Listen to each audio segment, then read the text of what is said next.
এখন টাঙ্গাইলের গোপালপুর দক্ষিণ পাতালিয়া এলাকায়, যেখানে হচ্ছে যে আল্লাহর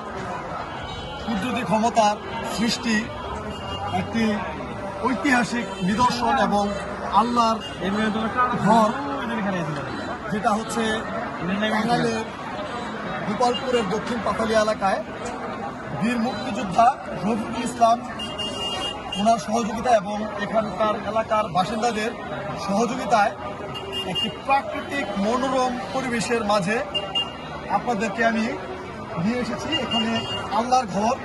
আমাদের মসজিদ, এখানে আল্লাহর কুদরতি ক্ষমতার সহমত হিসাবে সৃষ্টি হয়েছে রফিকুল ইসলাম, বীর মুক্তিযোদ্ধা রফিকুল ইসলাম এবং এলাকার বাসিন্দাদের সহযোগিতায়। মূলত হচ্ছে রফিকুল ইসলাম ট্রাস্টের সহযোগিতায় এখানে 201 বিশিষ্ট বাংলাদেশের একমাত্র নিদর্শন 201 বিশিষ্ট গম্বুজ বিশিষ্ট মসজিদ, যেটা হচ্ছে সারা ওয়ার্ল্ডের আপনি কোথাও এটা পাবেন না এবং বাংলাদেশের মাঝে এটি হচ্ছে ফার্স্ট এবং বিখ্যাত। যেটা হচ্ছে যে অনেকটা আপনি যদি খেয়াল করে থাকেন তাহলে খেয়াল করবেন যে এটা অনেকটা স্বর্ণ দিয়ে ভরা এরকম একটা আদলে তৈরি করা হয়েছে, যেটা মূলত হচ্ছে একটা বিশিষ্ট একটা বৈশিষ্ট্য বাংলাদেশের সফলতা। যেখানে আপনি পাবেন হচ্ছে যে 201 বিশিষ্ট গম্বুজ মসজিদটি যে করেছে, তিনি তো মানে বলতে গেলে বলা যায় যে সে অনেক মহান এবং উদার মনোভাবের একজন মানুষ এবং খুব ব্যক্তিত্ব সম্পন্ন একটা মানুষ এবং আল্লাহর অশেষ রহমত তার উপর রয়েছে এবং এই এলাকার মানুষের উপর আল্লাহর অশেষ রহমত রয়েছে, যার কারণে এত আল্লাহর এত বড় একটা বিশাল ঘর তারা উদ্যোগ নিয়েছে এবং যেটার সফলতা অলরেডি এই এলাকায় রহমত ঘোষিত হচ্ছে। আর এই মসজিদের একটা বিশেষত্ব দিক রয়েছে। আমি এলাকার কিছু এলাকার একজন মসজিদের 201 বিশিষ্ট গম্বুজ মসজিদের একজন বিশিষ্ট স্বেচ্ছাসেবক, আমাদের প্রিয় ব্যক্তিত্ব চাচা, অনেক মুরব্বী, যিনি নিচে এখনো বসে আছে। তো আমার সাথে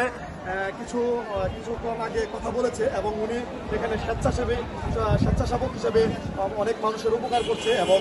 দীর্ঘদিন যাবৎ যে উনি এখানে স্বেচ্ছাসেবকের দায়িত্ব পালন করে আসছে। তো এটাও আসলে একটা ভাগ্য লাগে, কারণ হচ্ছে যে আল্লাহ পাক আসলে কাকে কখন কোন মুহূর্তে কোন অবস্থায় নেয় সেটা একমাত্র আল্লাহ পাকই জানে। আর সবাইকে দিয়ে আসলে সব উদ্যোগ সম্ভব হয় না। অবশ্যই আল্লাহর কারো উপরে ওরকম রহমত এবং আল্লাহ যে এই উদ্যোগটি নিবে বা যে এলাকার মানুষগুলা এই উদ্যোগ নিবে তার উপরে আল্লাহর আগে থেকেই রহমত থাকে এবং আল্লাহ ওইটা তাদের ভাগ্যে লিখে থাকে। ভিউয়ার্স, এই 201 বিশিষ্ট এই 7 গম্বুজ মসজিদ টাঙ্গাইলের গোপালপুর দক্ষিণ পাতালিয়া এলাকায় আপনি এখানে আসবেন। আর এখানে সারা বাংলাদেশের মানুষ না শুধু, এখন পর্যন্ত আমি আমাদের ওই যে চাচাকে আমি আপনি দেখাইলাম, স্বেচ্ছাসেবক চাচাকে, ওই চাচা কিন্তু আমাকে তথ্য দিয়েছে যে এই মসজিদের সবচেয়ে বিশেষত্ব হচ্ছে যে আল্লাহর এখানে বিশেষ একটা কুদরতি রহমত রয়েছে, যেখানে আপনি এখানে বাংলাদেশের বিভিন্ন জায়গা থেকে মানুষ আসে, এখানে এসে বিভিন্ন মানুষ বিভিন্ন আল্লাহর কাছে তার মনোবাসনা এবং ইচ্ছা পোষণ করে। আপনারা এই জন্য এইখানে শুধু আসবেন না, মূলত হচ্ছে আল্লাহর যে এত সুন্দর সৃষ্টি আপনারা যদি দেখতে চান, আল্লাহ মানে অশেষ রহমতের সৃষ্টি কত সুন্দর হয়, তাহলে আপনি আজই টাঙ্গাইলের দক্ষিণ পাথালিয়া এলাকায় এই 201 বিশিষ্ট 7 গম্বুজের অনেকটা আদলে 201 বিশিষ্ট গম্বুজ মসজিদে আপনি চলে আসেন। এবং এখানে এসে আমি যতটুকু শুনলাম যে এখানে এমনও ঘটনা হয়েছে যে অনেকের সন্তান হয় না বা অনেকের সন্তান আল্লাহ পাক অনেকদিন যাবত দিচ্ছে না, তো তারা এখানে এসে, আমি ওই স্বেচ্ছাসেবক চাচার কাছ থেকে আমি তথ্য পেয়েছি যে এখানে এসে তাদের মনোবাসনা আল্লাহর কাছে চাইছে এবং আল্লাহ পাক এই মসজিদের উছিলায় তাদের অনেকের মনোবাসনা পূরণ হয়েছে। এবং এমনও কথিত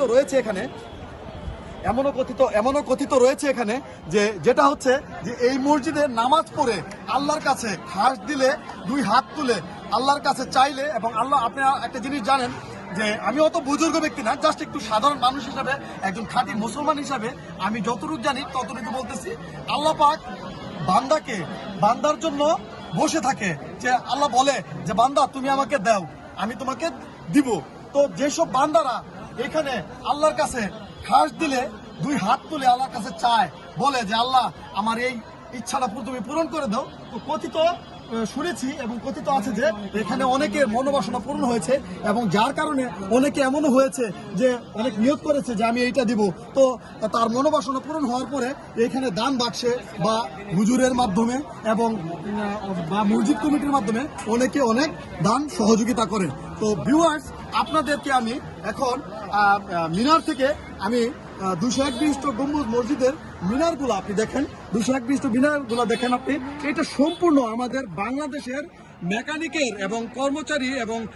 এরা মিস্ত্রি দ্বারা এই কারুকাজগুলো দেখেন, এখন অনেকটা টাইলসগুলো দেখেন অনেক স্বর্ণের কারুকাজের মতো, অনেকটা স্বর্ণের আদলে তৈরি করা হয়েছে এবং আসলে দেখেই বোঝা যায় যে এই এলাকার মানুষ এবং হচ্ছে যে উদ্যোক্তা তার আসলে রুচি রয়েছে এবং সে কত শৌখিন। হ্যাঁ, তো আসলে আবারও কথা বলতে হয় যে আল্লাহর ঘর তৈরি করার জন্য আসলে আল্লাহ পাক লিখে রাখে যে একই দিয়েই আমার আল্লাহর ঘরটা সম্ভব হবে। আসলে আল্লাহর রহমত ছাড়া আসলে কিছুই হয় না। আল্লাহ দুনিয়াতে আপনি ভিউয়ার্স আর পাশের সাইডটা দেখেন, এই এলাকাটাও আসলে এমন একটা সুন্দর ন্যাচারাল পরিবেশ, যেটা হচ্ছে আপনি যদি এখানে চলে আসেন যে এইখানে আপনি ধারণাই করতে পারবেন না যে এত সুন্দর একটা মনোরম পরিবেশ, আর এলাকার মানুষগুলা এত সুন্দর যে বলতে পারবেন না। আর আমি এখানে মূলত আসছি হচ্ছে আজকে আমার এক বন্ধু রুচিলা, সে হচ্ছে আমাদের একটা ফ্রেন্ড এবং খুব বেস্ট ফ্রেন্ড আমাদের। আজকে আসলে উনার আতিথ্যতায়, আমার বন্ধুর আতিথ্যতায় এখানে আসছি। আর ভিউয়ার্স, আমি আমার বন্ধুকে আসলে ধন্যবাদ দিয়ে ছোট করবো না, তারপর আসলে ধন্যবাদ দিতেই হচ্ছে, কারণ এত সুন্দর একটা আল্লাহর ঘর আল্লাহ পাক, প্রথমেও আমি আল্লাহর কাছে শুকরিয়া আদায় করবো যে আল্লাহ আমাকে এত সুন্দর একটা ঘর আল্লাহ ভালোভাবে আমাকে দেখাইছে, এই জন্য আল্লাহর কাছে শুকরিয়া। এবং আল্লাহর কাছে দোয়া করবো যে আমরাও এখানে দোয়া করেছি এবং